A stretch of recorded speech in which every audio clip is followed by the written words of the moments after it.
I'd like to thank everyone at the California Center for Public Health Advocacy for this award. And quite honestly, I'm not sure what I've done to deserve it. I've done a lot of talking about these issues. I've done a lot of writing about these issues. And I'm not sure what I've actually done. And I would argue that Linda Resnick and her husband, who have created a successful business selling healthy food, fruits and nuts, exactly what we should be eating, I can see how they would deserve this award. But the person who I think really, really deserves it, more than anyone I can imagine, is Harold, who has been a tireless champion for health care for the poorest and most vulnerable members of this society. But I do understand why Harold giving himself the award might be a little tacky. Would you have come? So on behalf of Harold, I will accept it. And I'll now do a little bit more talking in the hopes of earning it. And let me start by being blunt. There is nothing more important than the public health, period. That is what defines us as a nation fundamentally. The health of our children, the health of our community. And we have lost sight of this basic truth. The greed and selfishness of the past quarter of a century have obscured it. For years now, since the early 1980s, the worship and the pursuit of private interest has been the dominant ideal in this country. We have been told again and again that everything is better when it is for profit, when it has been privatized. Hospitals, public utilities, prisons, and even our armed forces are now being privatized. Amid the age-old conflict between private interests and the public interest, the public lately has not stood a chance. Any sense of community has been discouraged, has been disparaged. Government regulation has been depicted as the cause of our problem, not the potential solution. And as Harold noted, personal responsibility has been championed as the answer to almost every social question. So, where has this landed us? How good a job have private interests done at protecting the public health? Well, in just the past year in this country, we have seen children getting lead poisoning from the lead in their toys. We've seen children getting lead poisoning from the lead in jewelry marketed to children by American companies. Companies are selling toys with toxic levels of lead. This is like 1901. It's incredible. And in an outbreak that is still being investigated as I speak, hundreds of people in this country have been sickened, and perhaps dozens have been killed by contaminated blood thinner sold by one of the largest pharmaceutical companies in the United States. These are people who have gone into a hospital and have been given contaminated, tainted medicine.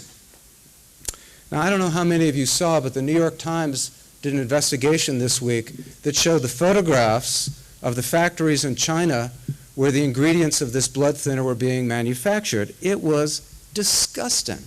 It was appalling. You could not imagine that American medicine would be manufactured in these conditions.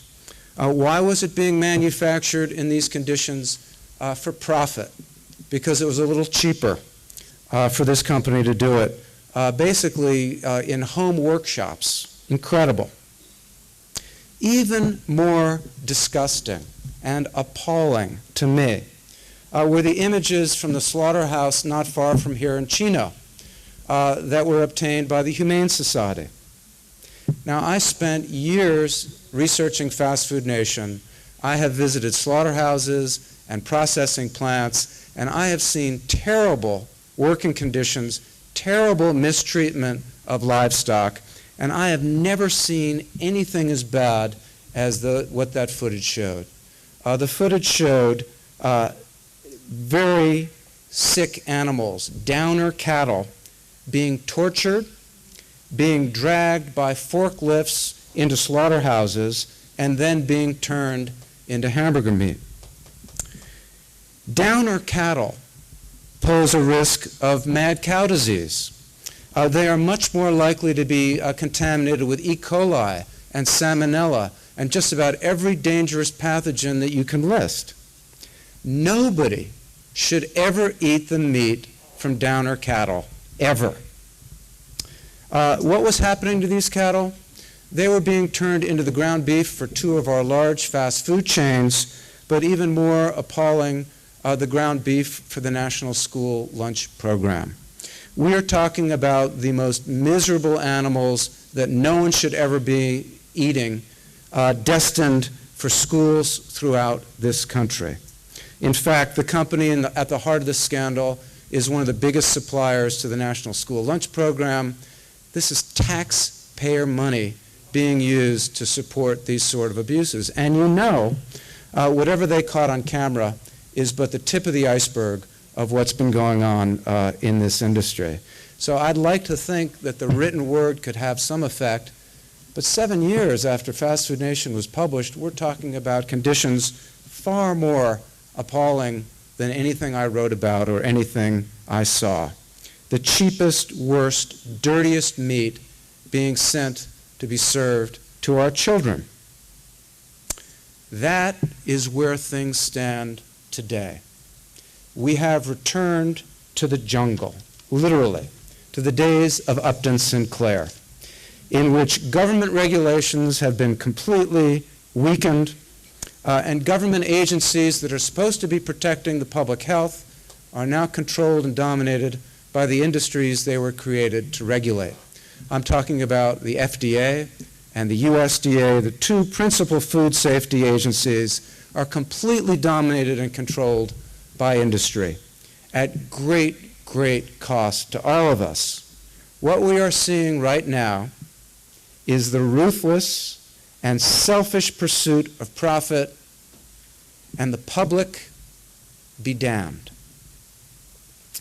So, if the profit motive alone, without any restraint, isn't going to protect the public health, what can? Again, I think it's something very simple. A sense of community. A sense that there are other values beside self-interest and profit. A sense that we are all interconnected, whether we like it or not. It's a fact of life, this interconnectedness, and we have to recognize it and we have to deal with it, and the sooner we do, the sooner these problems will begin to end.